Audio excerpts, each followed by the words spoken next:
नूरपुर को हिमाचल प्रदेश के जिला कांगड़ा की बहुत पुरानी तहसील होने का गौरव प्राप्त है, लेकिन अगर नूरपुर को राजनीतिक दृष्टिकोण से देखा जाए तो नूरपुर विधानसभा की परिधि क्षेत्र में पहले जवाली, फतेहपुर, इंदौरा का कुछ हिस्सा नूरपुर विधानसभा क्षेत्र का हिस्सा हुआ करता था और नूरपुर जिला बनने की ओर अग्रसर था। लेकिन न जाने कौन सी राजनीतिक दुर्घटना से ग्रस्त होकर नूरपुर अपने मौजूदा अस्तित्व को बचाने की लड़ाई में जूझ रहा है। यह भी विदित है कि कभी उपरोक्त तीनों विधानसभा क्षेत्रों की अधिकतम पंचायतें नूरपुर विधानसभा क्षेत्र में हुआ करती थी, जिसमें फतेहपुर की 13 पंचायतें, जवाली की 4 पंचायतें, जिसमें कोटला बेल्ट शामिल थी।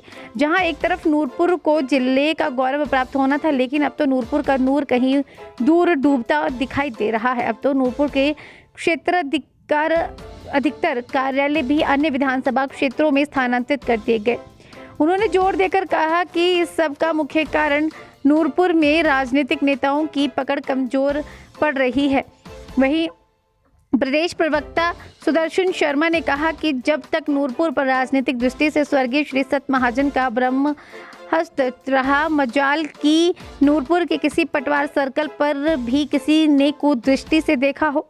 सुदर्शन शर्मा ने बताया कि नूरपुर मंडल के अंतर्गत 4 विधानसभा क्षेत्र आते हैं, लेकिन अब राजनीति के गलियारों में एक और विधानसभा का बनना चर्चा का विषय बना हुआ है। 2027 में परिसीमन परिधि प्रक्रिया जारी है, सीमांकन होने की चर्चा में हो सकता है नूरपुर विधानसभा क्षेत्र का कुछ और हिस्सा प्रस्तावित नई गंगथ नाम से अस्तित्व में आए विधानसभा क्षेत्र में जा सकता है। उन्होंने कहा कि संपूर्ण हिमाचल प्रदेश के 68 विधानसभा क्षेत्रों को बढ़ाकर 80 विधानसभा क्षेत्र हो सकते हैं। ऐसे में 80 विधायक विधानसभा में शोभायमान हो सकते हैं, जो कि चर्चा में अक्सर चल रहा है। जबकि नूरपुर मंडल में 4 विधायक की बजाय 5 विधायक विधानसभा में अपनी जिम्मेदारी निभाएंगे। सुदर्शन शर्मा ने कहा कि नूरपुर को अब पुलिस जिला का दर्जा प्राप्त है, जो कि जिले की राह पर अग्रसर है। लेकिन नूरपुर क्षेत्र में राजनीतिक दृष्टिकोण से देखा जाए तो नूरपुर में लोक निर्माण विभाग का सर्किट हाउस भवन, polytechnical college, post graduate classes का प्रावधान, पर्यटन विकास निगम, होटल को राज्य स्तर के आधार पर अपग्रेड किया जाना, माननीय उच्च न्यायालय बेंच को मासिक आधार पर एक दिन नूरपुर न्यायालय के न्यास में स्थापित किया जाना अति आवश्यक है। उन्होंने कहा कि तमाम प्रारूप जिला स्तर का ढांचा तैयार करने में महत्वपूर्ण भूमिका निभा सकते हैं। विधानसभा क्षेत्र जो है वो राजनीति परिप्रेक्ष्य से देखा जाए तो हिमाचल प्रदेश में सबसे पुराना विधानसभा क्षेत्र जिला कांगड़ा का है।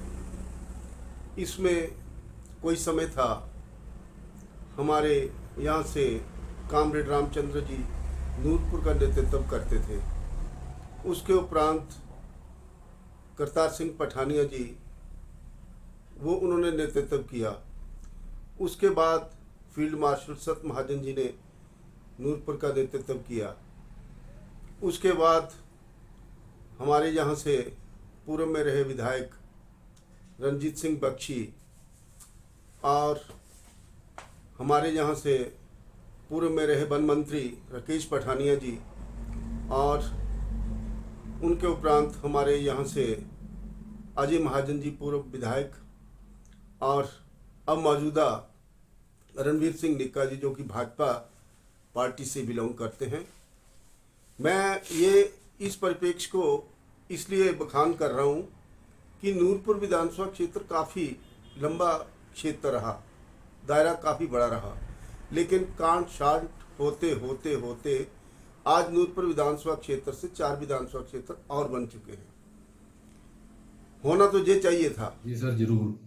देखिए, ये एक 10 बेडेड आयुर्वेदिक सरकारी अस्पताल है जो कि सुलियाली में स्थापित है और ये सन 2011 से ये अस्पताल चल रहा है। तो आज की डेट में जहाँ पे हम ओपीडी के अलावा आईपीडी की व्यवस्था जहाँ कर रखी है और इसमें जो हम जो आयुर्वेदिक दृष्टिकोण से जो हमारे सुविधाएं लोगों को उपलब्ध करवा सकते हैं, उनमें से आयुर्वेदिक औषधि यहाँ पे दी जाती है, प्लस जहाँ पे पंचकर्म की सुविधा उपलब्ध है। पंचकर्म के अलावा जहाँ पे किशार सूत्र जो बवासीर के ऑपरेशन वगैरह जहाँ की जाते हैं। इसके अलावा एक कवातशाला जिसमें हम जो दाखिल मरीज हैं उनको जो बात शामक हैं, जो जॉइंट पेन्स के पेशेंट हैं, आम बात के हैं, गठिया बात के पेशेंट हैं, सर्वाइकल के पेशेंट हैं, कमर दर्द वाले पेशेंट, ऐसे पेशेंट जो हैं उनको अंदर ही हमने एक कवातशाला शुरू कर रखी है जिसमें हम आयुर्वेदिक औषधियों से निर्मित भिन्न भिन्न प्रकार के जो काढ़े हैं, कषाय जिनको बोलते हैं, वो हम यहीं पे तैयार करके सुबह उनको पिलाते हैं। सुबह और शाम 2 बार ये डोज दी जाती है।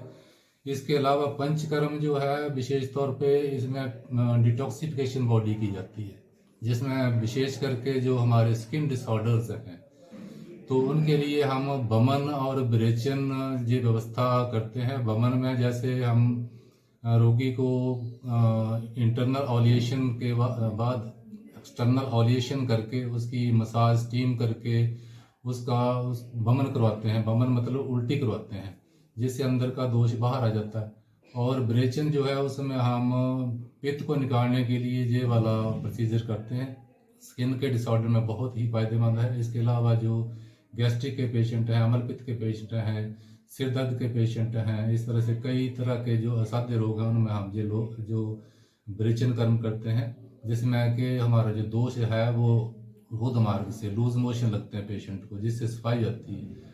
तो right from top to bottom हमारी माइक्रो लेवल तक ये जो प्रोसीजर है इनसे क्लिनसिंग होती है बॉडी की, डिटॉक्सिफाई होती है बॉडी। इसके अलावा जहाँ पर जो कषार सूत्र में जैसे बवासीर के विभिन्न प्रकार के जैसे बवासीर होती है जिसमें मत्स्य होते हैं, और फिस्टुला होती है, एक नाड़ी व्रण होता है, बगंदर होता है, इस तरह से हीमोटोमा होता है। इस तरह से जो है कषार सूत्र एक मेडिकेटेड थ्रेड होता है जिसको हम बांध के तो पेशेंट का ट्रीटमेंट करते हैं। इसके अलावा जो हमारे पास जहाँ बहुत अच्छी व्यवस्था है, आईपीडी ओपीडी के अलावा हम जहाँ पर हमारे पास नर्सिंग स्टाफ पाँच लोग नर्सिंग स्टाफ के हैं, 4 डॉक्टर जहाँ पर कार्यरत हैं, और अभी हाल ही में सरकार ने विभाग ने एक होम्योपैथिक डॉक्टर भी इस अस्पताल के लिए दिया है, जो कि अंडर वन रूफ आयुष